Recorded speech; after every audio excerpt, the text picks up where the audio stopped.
Hey guys, thanks for coming back and watching another video. Today I'm talking about propagating hydrangeas, and I wanted to go back about a month and demonstrate what happened with the four soil mixtures or the four potting mediums that I attempted on each one of these. And I wanted to give you a close-up and tell you how well they did not work. Also, I'm going to be propagating that bush right there, which is a hydrangea incredible. It's a mix up from I think it's the Annabelle hydrangea, I believe. Don't quote me on that, but I believe it is. So I'm going to take some cuttings from that and create some new hydrangeas. First, I'm going to come in and we're going to talk about the potting mediums and which one I've chosen to use for this one, because this one is very important. It was an expensive plant and I've just put it off for over a month. I bought it a month ago and I probably should have already taken some cuttings and put it in the ground, but just so many things have come up. So that's what we're talking about. I'm going to bring you in closer and let you take a look at these four and show you what worked the best as far as potting mediums go.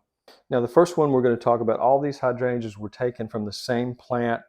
It was just I believe it was a mop head hydrangea, but what I wanted to show you is the first one was in pure perlite. None of these had fertilizers added to them, including the potting soil I used, but that's not really a fair statement, but I'll get to that in just a second. So if you look, we have some really small leaves forming. Now this was done in August. It's been over a month.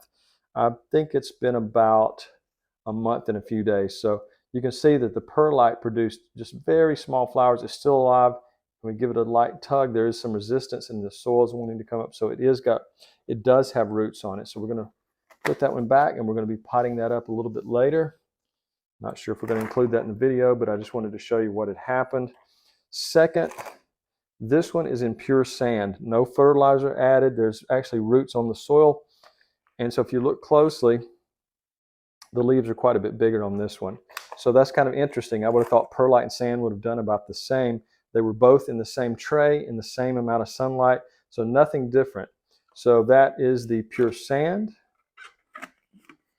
Okay. Next, we're going to go to a standard potting soil with no fertilizer added. This was not Miracle-Gro, it was just a lower level brand. And so you can see there's a good bit more leaf development. And so I'm sure there's roots. We get a slight tug, the entire root ball is trying to come out with it. So that is alive and growing well, but this was just standard potting. So now I understand there is probably some natural fertilizers in there, but none was added, and it was not like Miracle-Gro where it was a heavily added to the substance. Now, last was the standard potting soil mixed with black cow compost, and you can see that that one has done quite a bit better. It's larger, huge difference from the perlite. So if you want to speed up the process, use 50% black cow and 50% any kind of potting soil you want to. You don't even have to add fertilizer, and you can see how well the black cow itself acts as a fertilizer, but if you read it on the back, it's not a high concentration of NPK of any of the three. So that's what we're doing today. I want to make sure that the cuttings that I'm taking from this incredible hydrangea have the best chance of rooting. And so I want to make sure that we're running out of time, because this is the second week of September and I've only got about 6 weeks left before I want that incredible to have roots and I can get them into larger pots, bring them into the greenhouse and overwinter them in the greenhouse. So these are the four that I'm demonstrating that I've done in a previous video. I just wanted to update you on that. So this is going to be our mixing buckets, or actually this is what's containing pre-mixing bucket. This is our black cow, and this is just a very generic potting soil, and we're going to mix these two together. This is our no-miss potting mix that we're going to use for our hydrangeas, because we want this to take off as quickly as possible and start forming roots as quickly as possible, because we're getting close to that first frost date. Okay guys, we're going to put on our gloves to do this quick mixing here of our black cow and our generic potting mix. Now I could have went with something like my homemade mix, but I'm out of the mix today, and so I just want to do this really quick. There's a little bit of pine bark already in here I can see, and it's not the Miracle-Gro premium stuff or my own mix. Now, if you want to see how to mix your own potting soil, I've got a video for that, and I'll put the link to that up above. But I'm just wanting a quick fix here because I've waited really too long to pot these up. The ideal time to pot the hydrangea would have been about a month ago, But unfortunately, life gets in the way sometimes, and we just have to make the best of a situation. So that is our mix. I'm going to put it into one of the containers so we get back up on the table, and I don't have to do this on the floor. And that way, I can show you a little bit more in detail of exactly what we're doing and exactly the type of unusual potting containers I'm using. If you haven't watched the last video, you'll know exactly what I'm talking about once I describe it. Okay guys, so we have our potting medium ready to go. And what I'm going to do is I'm going to show you exactly what I meant when I said unusual containers. This is basically something I ordered off Amazon, and I'll put the link in the description. But this is just basically like a smoothie cup or a coffee cup you might get at a premium coffee house. But anyways, that's what it is. It holds the lid on great, and I'm going to put some holes in the bottom to allow for drainage. I'm going to add a couple of unique things that a lot of people don't. I don't think anyone ever does this, but there's a reason for it. And I really like this type of container because I can leave the top open to allow airflow, or I can seal it with tape. This time of year, I'm going to put maybe 50% over and allow some humidity to escape to prevent any type of mold growing. We're starting to get cooler nights, so I think it's okay. I don't think we have to worry about this drying out too much, but I'm going to monitor it anyway. So the unusual item I always like to put in these specific type of containers and really small containers is aquarium gravel. And I only do that at the very bottom, maybe about 1 inch, to allow some drainage to keep the soil from getting waterlogged if I by chance I've overwatered. So I poured it in this little bucket from this because it sounds like an avalanche on the mic. So I'm going to do that. But before I put that in here, I'm going to use this tool. Now, I've talked about this in many videos. It is a soldering tool or a soldering tool, whichever way you pronounce it. And I like using these to put holes in plastic because it is so much easier than using a knife or scissors. This just goes right through and it makes a perfectly round hole. So it takes a few seconds to heat up. Let's see if it's heated. It gets hot really fast. This is rechargeable. It's less than 10 bucks on Amazon. I'll put it in the link as well down below. But this is really an inexpensive way to do that for such a small price. Yep, now we're hot. Okay, so we're going to go up about 1/2 inch from the bottom and just put it to the side of the cup and just let it rest on the cup for a second. It'll go right through. And I'm going to put 4. It's not quite hot enough. Let's see. There we go. I'm just going to put 4 holes in there and put 1 in each 4th way around the cup. And this is going to allow that gravel to drain out if by some chance I did put too much water in there. So that's the first thing I'm doing, is allow for drainage. And I'll try not to make this too loud. I know the mic is really sensitive. So I'm going to put in my aquarium gravel. And this gravel is just big enough where I don't think it'll go through the hole. But let me do this first before I say anything else.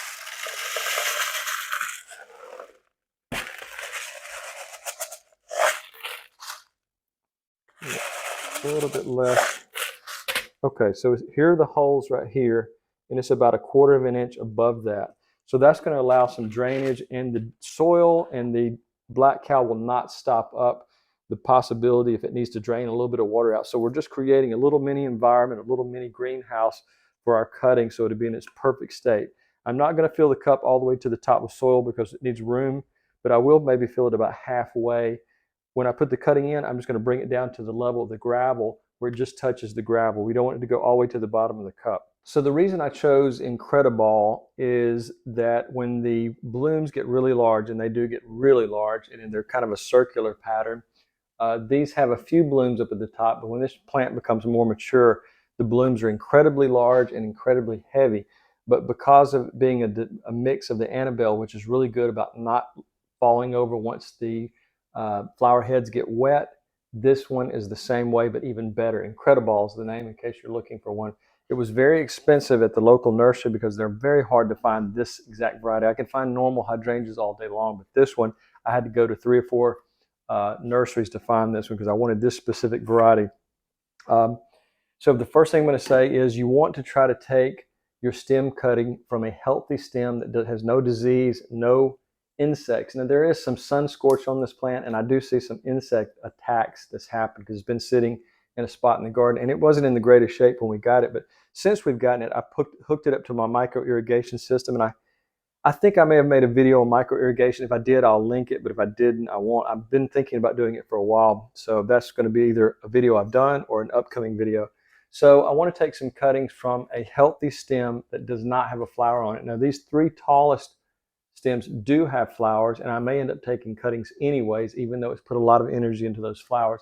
I want to have plenty of cuttings for next year, and I can take this plant down so it would be a little more bushy and not quite so leggy. So I'm going to take a few cuttings from the branches that don't have flowers, and I'll experiment with a couple that do. Now, what I say about before I start doing any propagation, I always talk about the same thing, because this could really make a difference in the long run. If you forget to do this, you could end up losing your cutting, and you'll be just, what happened? I don't know. But what I always do is I always take my sterilization agent, which for me, it's always been Listerine or its generic equivalent at the dollar store. You can get this really cheap, like just less than $5 for a huge container of it. So it works really well. I'm going to spray this on my cutters. And also, since we're using our chopstick to make the holes, I'm going to spray it on there. A lot of people forget that, so I want to make sure I put it on there as well. And just make sure everything is sterilized before I start taking cuttings, just in case something I'd worked on the day before and I maybe have had a disease or something like that. I just don't want to transfer it to this cut plant, because like I said before, this was an expensive plant. I really didn't want to pay as much as I did for it, but I wanted this exact variety, and I had to go to kind of a high-end nursery that had one, and I think one or two in stock left. So this is exactly what I wanted to work with. So as with all hydrangeas, we're going to take our cuttings directly below a leaf node. In this particular branch, let's see if I can spin it around. I'm not sure how good the camera's going to pick this up, but I'll zoom in and let you see a better angle before I cut it. But this branch has no leaves on it. It's got leaf node. So we have two sets of leaf nodes. I'm going to cut right below this leaf node here. I'm going to bring it in closer so you can get a better view of it. Okay, so we're going to take our cutting from this branch. I'm going to cut directly below these leaf nodes. I'm going to leave this. This is a second leaf node up here. I'm going to cut it at a 45-degree. Let me get this leaf out of the way so you can see what I'm doing. I'm going to cut it at a 45-degree angle. And that's where our first cutting from this incredible plant. And I'm going to do the next thing, but I'm going to move the camera back out so you can see a little better. Okay, so I'm going to put a paper towel down so I can work on this. And with our first cutting, what I'm going to do is I'm going to remove all the leaves above that first set of nodes I cut from. So that's our first set of nodes, second set of nodes. In the top nodes, I'm going to remove all of the leaves except for two. And the reason is we want to allow some more photosynthesis to take place while it's going through this rooting method process. We're going to cut them in about half. And I might remove those. I don't think those are really what we need. I'm going to remove some leaves. I just want two leaves here at the top. So we're leaving two leaves. We've got three sets of nodes. Our bottom, where the roots are going to form. Our middle area, where we're going to put it in the soil deep enough where the second set can send out some roots. In the top area, where it'll send out more leaves. So that is what we're doing with our first cutting. And of course, I mentioned that we sterilized our pruners, very important. Now I'm going to fill up our cup with our soil. And I say fill up, I meant to say about a little bit less than halfway. I don't want to fill it all the way up. I want to give it plenty of room. I'm going to just press that down just a little bit to have the roots to have something to grab onto. And let's see, we're going to push this down in the cup just until we feel it some resistance when it's hitting that gravel. Okay, and so I'm going to add a little bit more soil because I want it two sets of nodes to be under the soil. Now, the first one I'm purposely doing without rooting hormone, and I'm going to mark that on the cup, that the date we did it, what it is, and the fact no rooting hormone. I want to do two with rooting hormone and two without. So the first two are going to be without, and the second set will be with. So I get an idea of how well Incredible roots without rooting hormone. It's good to put rooting hormone there because it gives a little bit of head start, but I'm just kind of curious as to how that works. So we are close to the top. I need to push that down just a little bit more. I wish these cups were a little bit taller, but that's okay. That's going to allow some airflow, and I'll water these later. But you can see you have the gravel at the bottom. I think I shifted a little bit to one side. That's going to allow for drainage. Our potting mix mixed with black cow, and now our cutting is in place. We'll move on to the second one. Okay, so our second cutting, we're going to do the same process. And the reason we're removing the top two leaves, or cutting the top two leaves in half, is because we want there to be the minimum amount of moisture requirement for the cutting. If we leave leaves on it full size, there's going to be more demand for moisture. And so we're getting them down to 50% or maybe even slightly smaller than that. That will ensure the success of the cutting. And so I think that's what we need to do, is we just need to remove as many leaves as we can and just leave those two. And let's see. I just don't want there to be such demand on the root system since there isn't one. And we're going to do that. And we're going to take out the top. So there you have two very small sets of leaves. Now in this one, we're not doing anything to the bottom except we're just putting it directly in the soil. We have our soil ready to go. I'm going to put it in a little bit of an angle. And we're going to put the top on. And let's see, yep, that's good. So we've got our first two that we're experimenting to see how they do without rooting hormone. The second set that we're doing will have rooting hormone, and we want to just see what the difference is. I'm going to do one additional thing as well as the rooting hormone that might help boost the root formation. But these two, I need to mark them real quick, and then we'll move on to the next two that we're doing a little bit more work with our surgery here. So anyways, what I'm doing here is I've dipped it in our rooting hormone, and I'm going to remove most of these leaves. I want to get it down to just 2 leaves. And so there's a lot of leaf growth in here, and I want to kind of take it out as I can to kind of get a better idea of what's happening. I want to get rid of all the larger leaves and leave 2 small ones at the very top. There we go. And I'm going to take those 2 small leaves. I'm hoping I'm still in focus here. I'm going to take the 2 smallest leaves at the top and cut them in half. And so there you go. This cutting is ready for the cup. It's a little bit grown in a little bit of an angle, but that's okay. I think it's because it wasn't getting the right amount of sunlight, so it kind of grew at an angle there. But anyways, we're going to set the next cup up. I wanted to say one more thing about rooting hormone. There's 2 reasons they say to use rooting hormone. One is obviously for root development. Everyone knows that. The second reason is a little bit less known, is the fact that it can reduce the chances of pathogens. It kind of acts as a protectant. You know, it's kind of coated there. So that may be a second reason. Never done a lot of reading on it, but I believe it might be true, because it seems like the ones I put in the rooting hormone do seem to do better. Obviously, they're going to form roots faster, but it may be less diseases is what I'm trying to say. Now, one more note about these, the reason I put these holes in here, I don't always do that, and I don't think I did it on some of my previous cuttings, but the reason I'm doing that is if the water is too stagnant in there and it can't drain out, then it could be a precursor to rot. And so it could kill the cutting before it has a chance. So I am doing that on this one because we're going a little bit into a year where there's less hydration, less evaporation, and I'm going to be leaving a little space open so we can have more evaporation in there. There'll still be a good amount of humidity. In the dead of summertime, that's really not as much of an issue because it's so hot. Even the smallest little opening, that water is evaporating quickly because of the heat outside. So that's why I'm doing that today, is I'm putting these holes in the bottom to allow for a little bit of drainage because we're going into a different season. Now, one unique thing I'm adding to the watering mix, and I'm about to water the 2 that we've already cut, is I'm adding 1 teaspoon of hydrogen peroxide per gallon. And that's going to help the rooting. That's going to maybe get rid of a few pathogens or maybe problems in there, but that's going to help the overall cutting to do much better. So I'm just going to put some water in there. I'm not going to put too much. I'm going to allow it to drain down and come out of the bottom. And I've got a little tray that I can put. But that's what I'm doing. I'm adding a little bit of hydrogen peroxide there. Okay, and just before it starts leaking out, I'm going to put them in this container right here. Now it's a little bit out of the way. What I'm also going to do, I've noticed a few insects flying around. I'm going to take 1/2 a teaspoon, and I've got my misting spray around here somewhere. I'm going to put 1/2 teaspoon of neem oil and just take the cap off and do a light spray, just a quick light spray with the neem oil, so we can knock down any insects that might be in there. I don't want to use a harsh pesticide. I just want to use something natural, and neem oil is natural. If you'd like to see one of my videos where I talk about making a natural insecticide for your garden that works really well, I'll link that at the top so you can take a look at that.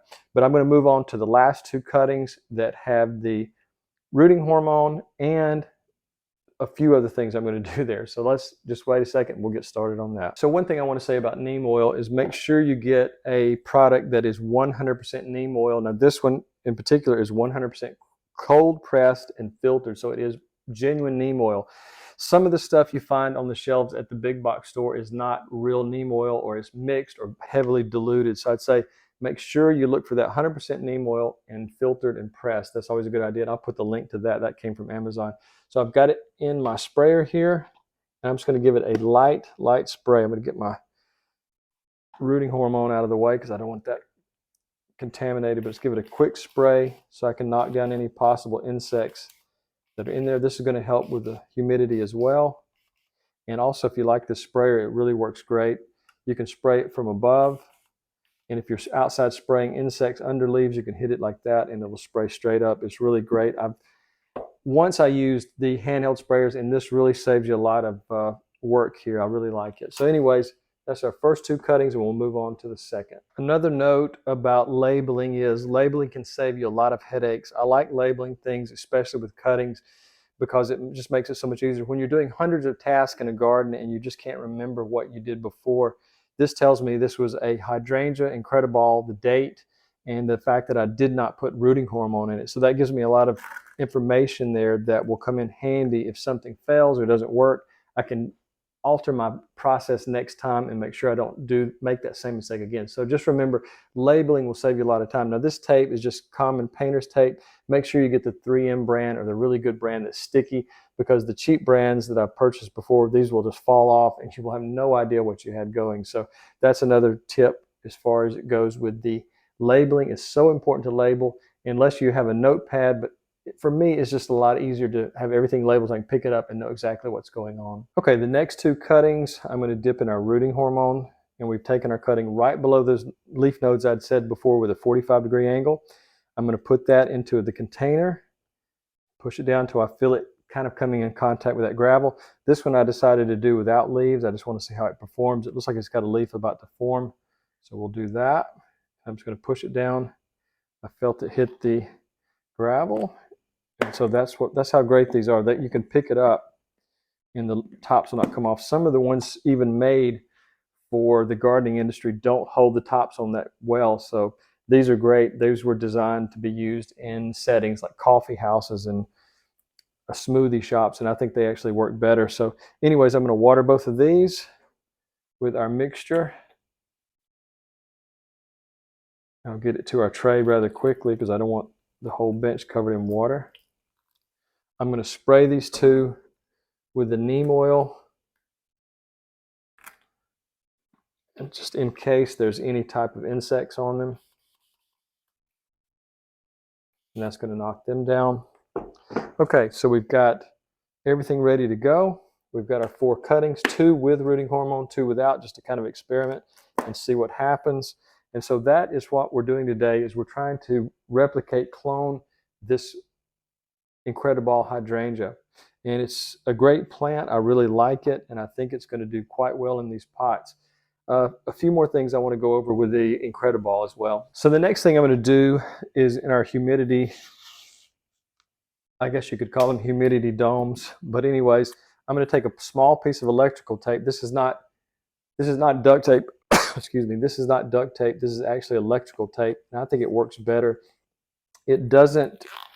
If you've ever noticed that when duct tape gets really hot, it has kind of a melty thing going on with it. And so this tape is really great. It does not melt. I'll put the link to that down below.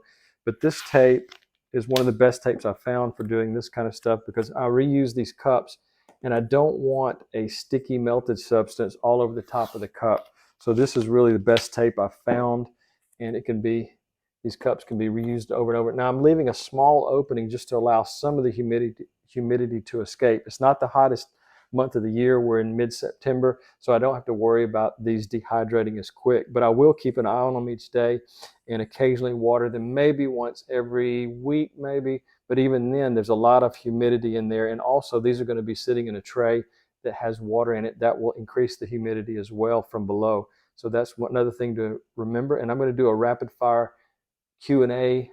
Not that anybody's asked me yet, because this is a brand new video. But I'm just going to do some potential Q&As before, so I can head off a lot of questions that you might have before you do this. So the first question might be, do you need to vent these every day? Take the caps off and allow fresh air in. That would be true if it was completely sealed. I've left a small opening there. Now, it still might be a good idea to vent it every once in a while, every 3, 4, 5 days, but there's enough of an opening there to allow some air to circulate, just a little. But if you were covering this completely, yes, you would probably want to open these up and allow some fresh air in.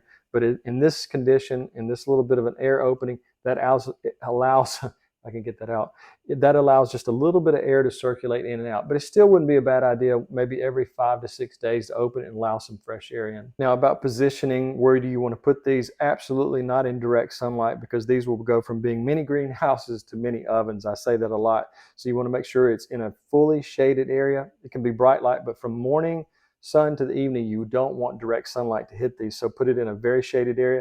If you can bring it inside and put it on a northwest or east window where it's not getting a lot of sunlight, maybe under a shade tree next to a window, a lot of light won't hurt it, but direct sunlight will. The ideal temperature for these cuttings are between 70 and 80 degrees. That's about what we're going to be getting in about 3 to 4 weeks. I'm probably going to take these into the house for the first couple of weeks and see what the outdoor weather does. You want to acclimate them back to the outdoors if you do that, because it's going to get used to that nice cool air. And if it goes outside and you have extremes, you'll want to remove the cap, leave it out for maybe an hour, and bring it back in and let it get used to those different temperatures, because bringing it out suddenly and then a sudden drop or sudden increase in temperature can shock the transplant. Even if it has roots forming, it can sometimes kill it. And so that's what you want to make sure you do.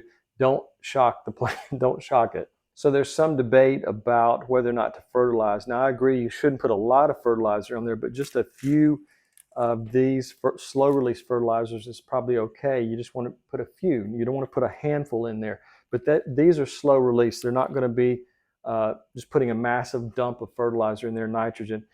I would say in about 2 to 3 weeks, it might be a good idea to put some Bloom Plus on there, something with a high middle NPK number, high phosphorus, because that will encourage the root growth that we need before the first frost gets here. I want to try to get these into new pots before we get our first frost. So I've got about 6 to 7 weeks before that potentially happens. Now, I've probably already said this once, but I want to go back over it one more time in the Q&A period. We don't want the water in these to be waterlogged. They're wet right now. We're going to allow that to drain out, but you want the soil to be moist but not waterlogged. That's very important. If you do bring these into a basement or another part of your house that's not AC controlled, and the temperatures could be a little bit cooler than you want, you're going to want to use a heat mat, and heat mats will make the inside temperature of this a little bit more stable. So remember, if it's a cool basement and the weather has already changed outside, you'll want to use a heat mat. Once you bring it outside, you're going to have to acclimate it as well. So just remember that, removing the top and bringing it back inside a few hours a day, and increase that amount of time as each day goes by. If you're heading into winter, as I am, you're going to probably want to leave them inside throughout the winter once they've went dormant, and just allow that. And if you can leave them inside your house, you might be able to get them to make it through the winter, but that's going to be a very laborious process to make sure that they survive the entire winter. Our winters are really cold. Well, not compared to some parts of the country, but our winters are cold, and so maybe I will leave them in the basement. I will definitely have them in the greenhouse once the temperatures are stable, and then move them outside once they've developed a good root system. Now, in about 3 to 4 weeks, as you can see with my other cuttings, they've done quite well in that amount of time. In about 3 to 4 weeks, you're going to probably inspect to see if you can see some roots around the cup if you're using a clear container. If you're not, you're going to need to do a gentle tug to see if there's resistance. If there is, you probably have roots formed and it's ready to be transferred into a bigger container. But give it at least 3 to 4 weeks, maybe 4 to 6 weeks, depending on what time of year you're starting. Like I said, I'm doing this in the fall. If you're doing this in the spring, you definitely want to get it outside once you're past your last frost date. Now once you've confirmed that you have roots on them, you want to start considering putting it in a larger pot. I think from these size, we'd go up to maybe gallon or possibly 2 or 3 gallon pots, depending on what we have on hand. But they definitely will need to be transferred in less than 2 months. Before we move them outside, I would definitely transfer them and make sure they have a nice healthy root system and just acclimate them through that process. But yes, they will need to be transplanted in 4 to 6 weeks, depending on how much roots you have forming. Now, once you've finally reached the stage where you're ready to put it into the ground somewhere in your yard, you're going to want to put it in a semi-sunny area. That kind of depends on your watering system. If you're having to water it by hand and you don't have an irrigation system, full sun is probably going to be too much. So a semi-sunny area where it can get some rest during the afternoon sun that's a good idea. You're going to want to mulch about 2 inches of mulch to retain that moisture, and you're going to want to dig out the root ball 2 times, maybe even 3 times the size of the pot you're putting out there, because you want the soil to be well draining and very rich. I'd say you can use the same mixture that we're using, 50% black cow and 50% of the standard potting soil. Those two mixed together. And also, I've talked about this before, maybe some watering crystals too, because when hydrangeas become dehydrated, they droop really bad and they look bad. So if it's not possible to have it under an irrigation system, make sure you add some watering crystals. I'll link those as well because those really help. I just did some strawberries like that, and the strawberries I had in a pot without the watering crystals versus with watering crystals, huge difference. I can tell a difference already after just a week or two. Now, once your hydrangea is in the ground and it seems to be doing well, you'll want to keep an inspection ongoing with the leaves and make sure there's no disease forming. I do have a video that I put up recently about using a special product in the garden to prevent diseases, and that is, I'll link that up top, but that's something you might want to do if you start seeing diseases. Do that. And hydrangeas are usually kind of susceptible to things, especially leaf spot if you water at night, or if you get rain at night, that can happen. You'll start having that problem. So that might be something you want to consider, and I'll link that video so you can take a look at it. Another thing to consider when you're deciding on where do you want to plant your hydrangea is you want it to have room between that and other plants. This hydrangea that I'm planting is going to get quite large, so I want to take that into consideration. Is how big is this plant going to get? So whatever hydrangea you're planting, look at the label or research online to make sure that it's going to be plenty of room. If you're planting 4 or 5 together, you may want to separate them out just a little bit so allow air circulation in there to prevent diseases and other fungal issues. So that's something to remember. Make sure you know the size it's going to become when it's mature, and unless you do a lot of pruning, now that's another thing. You can keep it whatever size you want to. That's important to stimulate growth. If you want to produce more blooms and just encourage more growth, prune it down to a smaller size, and if you can keep it that size, if you're going to keep it that size, then you don't have to worry so much about how close it is to other plants. And that might actually help produce more flowers if you have the time and energy to keep it as more compact than it would normally be. Now, some people are going to say at the end of the first season, they're going to say they had no blooms and there's something wrong with their hydrangea. Now, that's not necessarily true. If it's the first year in the ground, the hydrangea may put priority towards root development and leaf development. So don't be surprised if you don't have flowers the first year. It may just be doing that as a survival mechanism to get itself more healthy. So just remember, don't be disappointed the first year or the end of the first season you haven't seen your first flower. Now, if you have a rain barrel, that is the perfect water to water hydrangea with. They prefer the water to be a little bit more acidic, and generally that is true of rainwater. It is a little bit more on the acidic side. So if you got a hose you can hook up to your rain barrel and get it to your hydrangea plant, or use a watering can and dip it in and take it to the hydrangea, that would be the ideal water to use on your hydrangea. Sometimes tap waters contain things that probably shouldn't be in there or that are too harsh. A lot of times in our house we have filtered water, but the tap water that goes directly to the plants, we try to use our rain barrel when possible to water potted plants or plants that we want to do very well. So that's true. That will work better if you can use rainwater. So my next tip is something every gardener should do with every plant they plant, whether a tree or a shrub or anything in the garden, is to use metallic plant tags you can write on.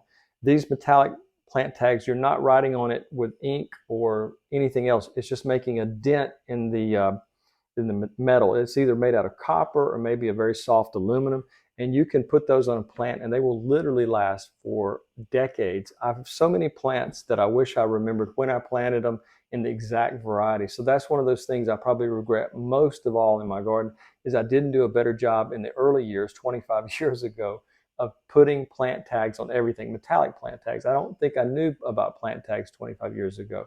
So that's something I would say if you're just starting out, or if you're adding a lot of new things to your garden, make sure you use those metallic plant tags. You will not regret it years from now when your memory is not as good as it used to be. I'll link those as well in the description down below. So one of my last tips are, remember that not all cuttings will work. There's just sometimes things go wrong that we have no control over. There could be something that we have no idea. We'll never be able to identify what went wrong. So remember, not all cuttings will work. I've got cuttings that I've taken recently. They just didn't work for whatever reason.